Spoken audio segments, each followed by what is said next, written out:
This could be a national poll. I mean, this is what we see when we look at these numbers nationally: healthcare and then the economy. So, you never know, Chris, with healthcare, whether people want to hang on to Obamacare or whether they're really upset with Republicans for not overthrowing it. I think we have a pretty good sign in Virginia, though, that the people who are most concerned about healthcare are Northam voters, I think, or are going to trend Democrat in that state. And this actually, that interest breakdown, this is why I like our new research tool so much, is that breakdown is reflective. This is why we care about Virginia so much tonight, not just because it's not important. It is important, yes, but we care about it so much because it looks a lot like America. It has a lot of the same demographic and ideological and partisan splits that we see in the country, rich and poor, rural and urban and all that stuff. And I think that's a lot of what you're seeing in America. But, Carl, obviously, President Trump lost in Virginia by about 5 points. This would be a huge upset if Ed Gillespie is able to pull this off tonight, right? Absolutely, and that's why I'm not going to just look at counties. I think Chris had some good counties there. I'm going to be looking at the total turnout. In a presidential election year, 70% of registered voters turn out. In an off-year gubernatorial election, 40% do. But the variations in turnout by area or by county are going to be important to look at. We also need to look at the growing part of the state. Fairfax County, biggest county in the state, Northern Virginia, had 273,000 votes in 2009, 306,000 votes 4 years ago. Be interesting to see how much larger it is this year. It's a growing part of the state. And then I'm going to be looking at margins. It's not just whether they win them or lose them, but are they, first of all, are they poaching? Ed Gillespie is going to try and get more votes than a Republican normally gets in Northern Virginia. Northam is going to try and get more votes in the Virginia Beach, Norfolk area where he's originally from and where he has a military background. Right. And then we're going to see running up the totals. Ed Gillespie is going to do this, I think, particularly try and do this in Southwest Virginia. If you look down at the coal country, the area south of West Virginia, it was won by Mitt Romney, but Ed Gillespie won it in his Senate bid in 2014, but he didn't get the margins that Romney get. And then Trump came and won that country just overwhelmingly. And the question is Ed Gillespie going to be able to get Trump-like margins in the southwest part of the state, unlike the Senate race where he became very close, very close. We got to go, but just pop up the Confederate monument number because I find this interesting. Virginia has been a hotbed for this issue. All of the Robert E. Lee statues and Thomas Jefferson stay up 63%, take them down 31%. So we'll see if that has any meaning when you look at the cultural side of this. Real quick, Chris. That's how you get a guy from New Jersey to fall in love with his Confederate heritage. Ed Gillespie didn't know which side of the blue or the gray he really felt until I guess he was running for governor. We've seen that happen with the Yankees. Yeah, it happens when from time people to time. like Hillary Clinton come to New York. Thanks a lot, Chris. Good to see you tonight. Carl, thank you very much. We're going to be watching this race throughout the course of this whole hour, and we will keep you posted on every development where that is concerned. Coming up next, this. When you say that Hillary Clinton, Barack Obama, and former DNC chair Debbie Wasserman Schultz stripped the party to a shell for their own purposes, what does that say? Donna Brazile throwing new bombs today at Debbie Wasserman Schultz for living the high life on the Democrat donor's dime. And that is not all, folks. Stick around. Former Congressman Jason Chaffetz and Zach Pecanis are here. Plus, why did the head of Fusion GPS, who was paid by the Democrats at this moment in time, meet with the Russian lawyer Veselnitskaya directly before and after she sat down with Donald Trump Jr.? The fishy timing and the latest on the Carter Page story as well. Former Trump campaign manager Corey Lewandowski weighs in on that. And the Texas killer escaped a mental hospital. Why was this criminal free to kill? It should have been reported and put in the database, and that's why we've launched this complete, wide, full-scale review of this case and of all others like it. Grabs tonight in Virginia, which is closely watched race tonight, New Jersey, and also New York. As soon as we get some numbers rolling, we're going to put them up on the bottom of the screen, and we will keep you posted on that throughout the course of the story tonight.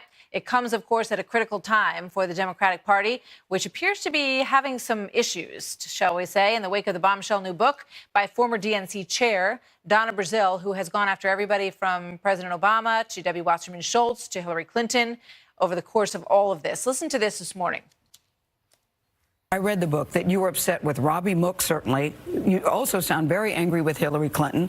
Yes, the hacking was an issue. My emotions are my emotions, but there's no question that I was very upset at the time because, look, I'm chair of the party. I have a lot of skin in the game. I don't report to the Democratic establishment. I report to the voters. Chief National Correspondent Ed Henry, live at the White House tonight with the backstory. Hi, Ed. Martha, great to see you. Some top aides to Hillary Clinton are now lashing out at Donna Brazile, but she's vowing she will not be silent, so the hits keep on coming for the Democratic Party. One of the most shocking revelations in this new book is that Brazile charges that Clinton's staff was dominated by a small number of male aides who she claims exhibited sexist behavior to her. Shocking, because you'll remember Clinton and her aides spent so much time in public talking about inclusion and shattering the ultimate glass ceiling while charging that then candidate Donald Trump mistreated women. But Brazile writes that in private, top Clinton officials, like the campaign manager you just heard about, Robbie Mook, behaved differently, nodded when she talked, but then not actually listening to her or following up on what they agreed upon. It got so ugly that on one conference call, Brazile actually blurted to the male aides, quote, "Gentlemen, let's just put our manhood out on the table and see who's got the bigger one, because I know mine is bigger than all of yours." Remember, we already learned Brazile's account of what happened after Clinton fainted at that 9/11 memorial event, which led the party chair to briefly consider changing the ticket. That led Huma Abedin and dozens of other Clinton aides to sign an open letter to Brazile charging she was buying in to Russian propaganda about Clinton's health. Brazile scoffs at all of that, says she just wanted basic respect from Clinton and her team, while Mook wishes that there was not so much turmoil right now ahead of these big gubernatorial races in places like Virginia and New Jersey. I also wanted the candidate in her campaign to respect the Democratic National Committee. I was an officer of the DNC, and I felt that my job was to protect the Democratic National Committee, which meant all of the candidates, not just the presidential, but the down ballot candidates as well. I'm sure Donna was under a lot of pressure from her publisher to put this book out right on this election week when we have critical elections happening around the country. I wish she'd just put her foot down and said no. Brazile also unloading on her predecessor at the DNC, Debbie Wasserman Schultz, for carving out perks that kept her, quote, fat and happy while the party was broke, including a body woman to lead Wasserman Schultz around and a giant Tahoe SUV with, yes, a driver. Brazile laments that Wasserman Schultz, Clinton, and then President Obama, in her words, all had titanic egos who stripped the DNC down for their own purposes, leaving the party, in her suggested, in shambles. Martha? Ed, thank you very much. Ed Henry at the White House. So here now with more, Jason Chaffetz, former House Oversight Chairman. He's now a Fox News contributor. And Zach Pecanis, former senior DNC advisor, who also worked on the Clinton campaign. Zach, so let me go to you first and get your reaction to all of this. I mean, look, I think that it is really unfortunate that it's coming, that this book is being put out right before the election. I mean, I was one of the Clinton campaign staffers that wrote a letter that talked about how that this was not the campaign that we recognize, really most anything that is displayed in the book. So I think it is just generally pretty unfortunate. There are large swaths of the book that have been debunked. What do you think her basic fact motivation is? Why would she lie in her book? Look, I mean, I can't speak to her motivation. Donna Brazile is a friend, and I like her very much. But I do think that this was incredibly unfortunate timing and choice to do this, especially right before the election. But so you have no guess as to why you're saying that she's not telling the truth? I'm saying that I think that it made for a good book.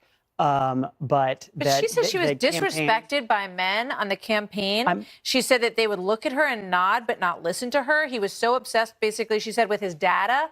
And, basically they blew it. They blew the campaign. So she's saying, look, wake up, folks, because nobody listened to me and I knew what we should have been doing. I'm certainly not going to sit here and diminish her experience on the campaign. What I can say is, though, a member of that campaign, that is certainly not the campaign that I recognize. And I think it is a little, as I said, I think it is unfortunate that this is what Democrats or some Democrats are talking about going into the election.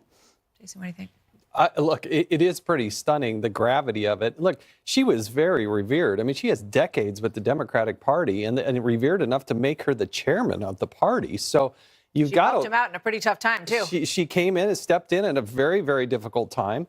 I think the most serious allegation is this joint fundraising agreement. That may have been actually money laundering. I think one of her frustrations is she couldn't bring in impartial staff, that Clinton had signed this document basically saying, I'll help you raise money, but then you have to hire my people. Well, there's a reason why there are campaign contribution limits. You can't do that. That's called money laundering. And I think there's a real legal liability that she... Zach's shaking his head. Why, Zach? No, I mean, first off, the joint fundraising agreements are incredibly common. Donald Trump had one. Until after the nominee is picked, though. No, that's not true. Donald Trump had one before he was the nominee. You can't bypass that and put in your own people. Well, first off, that has nothing to do with the actual agreement. There was a memorandum of understanding that stated, and I will quote, all activities performed under this agreement will be focused exclusively on preparations for the general election and not the Democratic primary. This is an agreement. This is an agreement that was extended to the Bernie Sanders campaign. They said that if they raised money into the DNC, that they could have a say in how that money was spent. They decided not to do that, but they did decide to complain about it afterward. All right, guys, I want to get your thoughts on this other issue today of the Comey draft statement. Back on May the 2nd, 2016, he drafted a statement in the investigation of Hillary Clinton saying that there was evidence to support a conclusion that Secretary Clinton and others used the private email server in a manner that was grossly negligent with respect to the handling of classified material. He then came out on July 5th and used this phrase. Watch. There is evidence that they were extremely careless in their handling of very sensitive, highly classified information. So, Jason, why did grossly negligent become extremely careless, and what difference does it make? Well, within the statute, you don't have to prove intent. But that's where the FBI director continued to go, is to say, well, we couldn't prove the intent. What's in the statute is gross negligence. So that begs the other question is, if that was in the original statement, why did you take it out? And the other huge question I have is, why were you drafting a statement weeks before you've even interviewed what ended up being nearly 16 people, including the primary suspect herself, Hillary Clinton? If a judge had started to write his opinion before the trial was over, wouldn't we all look suspiciously at that and say, what in the world are you doing? I got to go. I'm going to give Zach one very quick response. I think you guys got to pick your attack on James Comey. First, it was that he was too hard on Hillary Clinton, and that's why he needed to be fired. But now it was that he was too easy on Hillary Clinton. You guys got to pick one of your nonsense attack lines. There's no Democrat that would vote to reconfirm Jim Comey. It should be one thing that unites. You know what? Let me just say this. What we're talking about is very specific here, and it is the statute language, grossly negligent. So it's a very legitimate question to say, why would that language be removed from the statement several months later? It's a perfectly legitimate question to ask of the Attorney General as he went, head of the FBI as he went through it. It is simply an attempt to undermine the FBI at a time when they are bringing down indictments on the Trump. Black and white it's just to look at the language and a question why. And it's a hypocritical attack, given the way that the people were attacking James Comey. I don't know why anyone would be afraid to ask questions about why the FBI director would change his language on something like that. It's a perfectly legitimate discussion. Thank you very much, you guys. Good to see you both. So up next, more evidence of Clinton collusion, perhaps, as we have learned that the Russian lawyer at the center of the secret Trump Tower meeting spent time right before the Donald Trump Jr. meeting with the man on the left, Glenn Simpson of Fusion GPS. Then she met with Donald Trump Jr., and then she met up with Glenn Simpson again right after that. So why would that be? Former Trump campaign aide says that one of the president's closest advisors approved his controversial trip to Russia. Former Trump campaign manager Corey Lewandowski answers to that in a moment. Plus, President Trump heading to China tonight for the most crucial leg of the Asia trip. General GPS co-founder Glenn Simpson before and after that meeting. Simpson's firm is behind the anti-Trump dossier, which the Clinton campaign and the DNC paid for. So this comes as we're getting a closer look at the former Trump campaign aide Carter Page's testimony as well before the House Intel Committee. And Page claims that Corey Lewandowski knew about a trip that he was taking to Russia. Here's his testimony with Congressman Trey Gowdy. I'm quoting here from the transcript. Gowdy, if you were going to Moscow in July of 2016, who did you tell? Why did you tell them? And what did you tell them? Page, I had mentioned to them, it was Corey Lewandowski and I believe Hope Hicks and JD, that I had received this invitation, and I just wanted to let you know. Gowdy, and how did they respond? Page, so Corey said, if you'd like to go on your own, not affiliated with the campaign, that's fine. But when Judge Jeanine asked Lewandowski about Carter Page back in March, he said this. I've never met Carter Page. To the best of my knowledge, the President of the United States has never met Carter Page. Carter Page is a person who's going out telling everybody that he was part of the campaign. He had no formal role in the campaign. So now here's Corey Lewandowski, former campaign manager for Donald Trump. Corey, welcome. Good to have you on the story tonight. Thanks for being here. How do you reconcile those two things? No, look, there is no reconciliation necessary because it's exactly the same thing that I told Judge Jeanine, which is what I'm telling you. To the best of my recollection, I don't know Carter Page. To the best of my knowledge, Carter Page never had a DonaldTrump.com email address, had no formal role in the campaign that I'm aware of, was never compensated by the campaign. And so when a low-level volunteer decides that they want to take a trip overseas and doesn't report to me or work for the organization, what jurisdiction would I potentially have of telling him or her they can or could not travel overseas? All I was clear about was, if you are going to travel, please do not pretend to be part of the campaign and say that you are part of the campaign, because you are not. That's all I tried to say. So, Corey, you do remember, you say you never met him, but you do remember that exchange. You do remember him sending an email that said, I'm going to take this trip, and you said, fine, just not as part of the campaign. Is that right? You remember that? Well, no, you have to remember, in the context of the campaign world, now my memory has been refreshed, but to be clear, from what I understand and what I recall, that email was sent on June 19th of 2016, so about 18 months ago. It also happened to be Father's Day on a Sunday, and it also happened to be the day prior to me being terminated from the campaign. So with all due respect, there were many other things on my mind that day other than trying to understand why a volunteer was telling me he may or may not be traveling outside the country. All right, but in retrospect, you say you do remember, you recall that, getting that from him. Well, what I recall is now seeing that email has been brought back to my attention. Got it. I didn't recall it at the time. All right. In terms of Papadopoulos, who is now cooperating with the feds, he sent half a dozen requests to members of the Trump team saying that he was trying to arrange meetings with officials in Russia, that Putin wants to host the Trump team when the time is right, he said in April of 2016. He forwarded a note from a Russian official. Putin would like to meet with Trump. Manafort is on record as saying we need someone to communicate that Donald Trump, DT, is not going to make these trips. What do you remember about interactions with Papadopoulos? Again, you know, as a campaign manager, I wouldn't have had much interaction with George Papadopoulos. I mean, it's possible I met him in passing somewhere, and it's possible he sent me a series of emails. And from what we now have seen from his email exchange, it wasn't just about Russia, but he was asking to meet with a series of people, including the Greeks and the Italian Americans and a number of other people. And this is a person who seemed to have fancied himself as a person who had much more authority in the campaign than he ever had, let me ask other you this. than being part of what seems to be I hear you. one time he participated in a 30-minute discussion, from the best of my knowledge. So what do you think about the fact that he is, you know, now working with them, and that he could have been an informant for several months after he was arrested back in October? Does this concern you? Are they going to find that there's any connection between anyone in the Trump campaign and him trying to set up any kind of nefarious meeting or even a dumb meeting on his part that he was sucked into because they wanted to use him?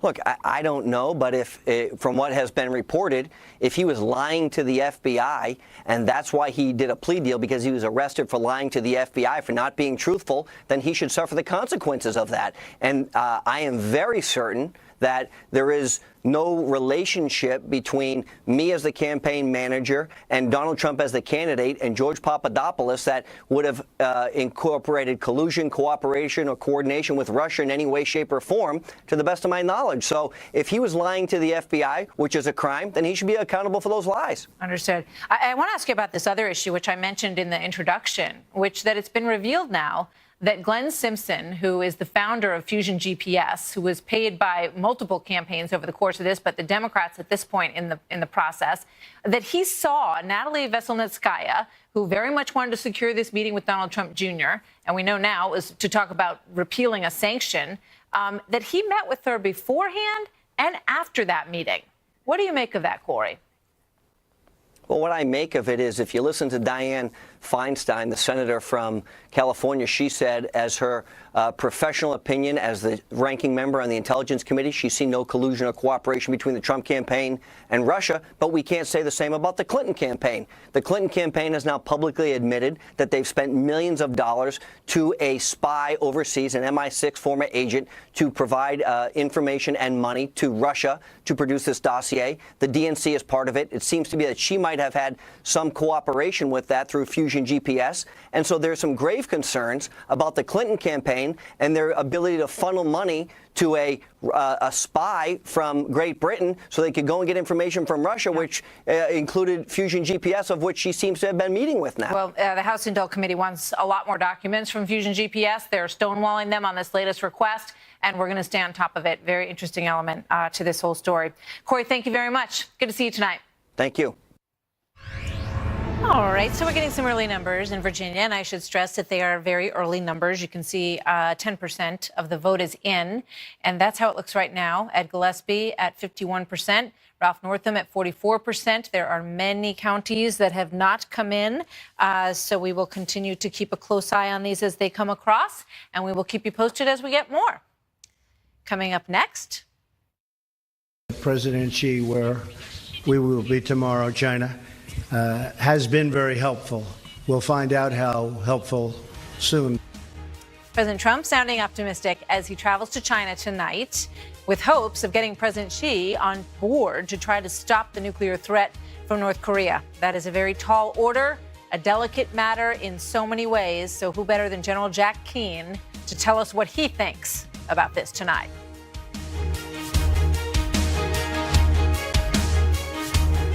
President's trip in South Korea. We'll take you to that in just a moment. But look at these numbers, first of all.